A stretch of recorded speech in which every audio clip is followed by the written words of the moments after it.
Trnoružica. Živjeli nekoć kralj i kraljica i svakog dana govorili, da nam je dijete. Ali im se želja nije ispunila.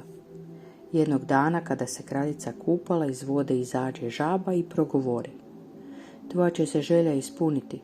Prije nego što prođe godina dana rodit ćeš kćer. Što je žaba prorekla, to se i ostvarilo. Kraljica je rodila žensko dijete, djevojčicu. Tako lijepu da je kralj odlučio prirediti veliku svečanost na koju nije pozvao samo rođake, prijatelje i znance, nego i gatalice da budu prema djetetu ljubazne i dobre.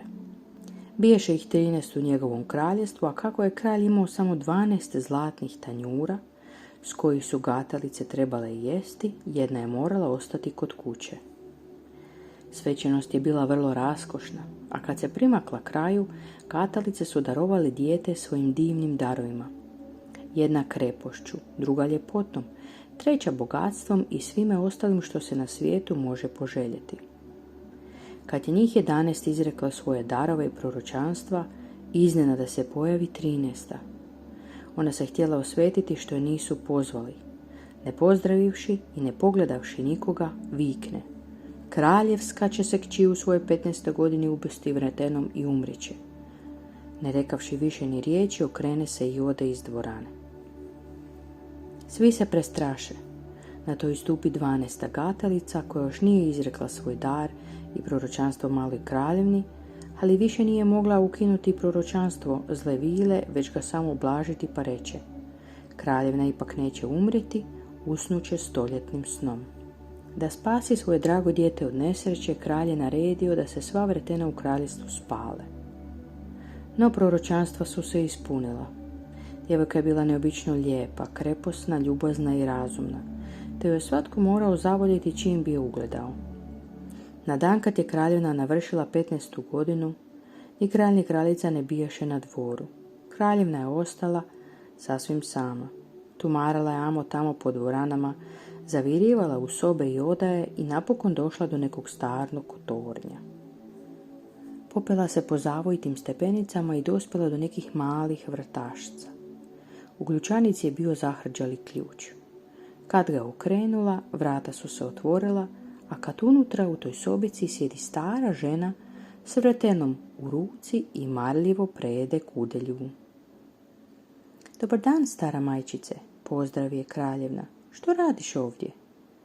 Prejedem, odgovorio je starica. Što je to? Što tako veselo skače? Zapita djevojka pa uzme vreteno da prede. Čim ga dodirne, ispuni se zlo proročanstvo, kraljevna se ubode u prst. U isti čas padne u postelju i zaspe dubokim snom. Taj se san proširi na čitav dvor.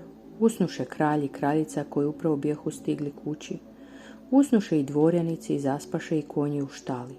Psi u dvorištu, golubovi na krovu, muhe na zidu. I vatra, što je plamtila na ognjištu, utinja i zaspe. Pečenka je prestala cvrčati. Zaspe i kuhar. Ni vjetar utihnu, te na drveću pred dvorima ni listić više ne zatitra. Oko dvora je porasla trnova živica, pa se iz godine u godinu sve više dizala i napokon okružila čitave dvore i zarasla preko zidina, te se više ništa nije vidjelo, ni sama zastava na krovu. Po čitavoj zemlji se raširila priča kako tamo spava lijepa trnoružica, tako su je zvali. S vremenom na vrijeme dolazili bi kraljevići i htjeli ući u dvore kroz živicu, ali nisu uspijevali. Trnje se čvrsto držalo kao da imalo ruke. Mladići bi za njega zapeli, nisu se više mogli osloboditi i jadnici bi ginuli. Nakon mnogo godina opet dođe neki kraljević i čuje gdje neki starac pripovijeda o trnovoj živici iza koje stoji dvorac, a u njemu već 100 godina spava kraljevna po imenu Trnoružica, a s njom kralj i kraljica i sve što biješe živo na dvorcu. Osim toga doznao je kraljević i da su mnogi drugi kraljevići pokušali proći kroz trnovu živicu, ali su za nju zapeli i poginuli. Ne bojim se, odlučno će mladić, nakon što je čuo priču o začaranim dvorima. Idem tamo da vidim lijepu Trnoružicu. Premda ga je dobri starac odvraćao, kraljević ga nije htio poslušati. Međutim, već je prošlo 100 godina pa je došao i dan kad se Trnoružica trebala probuditi. Kad se mladević približio trnovoj živici, bili su to već sami lijepi veliki cvjetovi. Cvjetovi su se razmakli i pustili ga da prođe unutra zdrav i živ, a zatim se iza njega zatvorili i opet bi bila prava živica. U dvorištu nađe konje i šarene lovačke pse gdje spavaju, a na krovu je ugledao golubice s glavicama pod krilima. Kad uđe u kuću, muhe su još spavale na zidu. U kuhinji kuhar drži ruku kao da hoće dohvatiti mladog pomoćnika, a djevojka sjedi pred crnom kokošći kao da će je perušati. Zatim pođe dalje i vidje gdje u dvorani svi dvoranici spavaju, a gore pred prijestoljem leže kralj i kraljica. Kud god je zašao, svuda je bilo tiho, toliko tiho da je mogao čuti svoj dah.